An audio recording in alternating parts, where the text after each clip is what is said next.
আরে এটা হলো রশি বম, এটা ফুটায় তো অনেক মজা। আরে এখানে আমি বম ফালছি, চলে আসো এখান থেকে। আরে স্যার আপনার বম তো মনে হয় নষ্ট, আমার বমটা নেন, এটা অনেক ভালো, এটা ফুটবে। আচ্ছা ঠিক আছে, দাও তোমার বমটা, দেখি যায় ফুটে কিনা।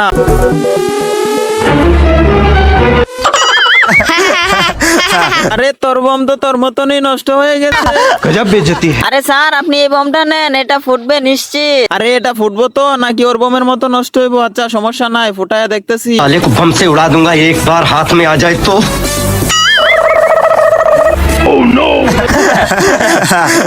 আরে স্যার এর বোমও তো নষ্ট হয়ে গেছে। হ্যাঁ আরে আমাদের তিনজন তো কারো বমই ফুটে নাই। আরে সমস্যা নাই, আমার কাছে একটা বুদ্ধি আছে। अभी मजा आएगा ना भिड़ो। তোমরা দেখো আমি এটা থেকে কিভাবে বারুদ বার করি। তার আগে বলো তুমি কাকে বেশি ভালোবাসো, তোমার মা বাবাকে নাকি এক বস্তা টাকাকে? যদি তোমার মা বাবাকে ভালোবাসো তাহলে ভিডিওটিতে লাইক করে চ্যানেলটি সাবস্ক্রাইব করে দিও, না হলে আমি ভাববো তুমি তোমার মা বাবাকে ভালোবাসো না। देखा आपने लापरवाही का नतीजा है।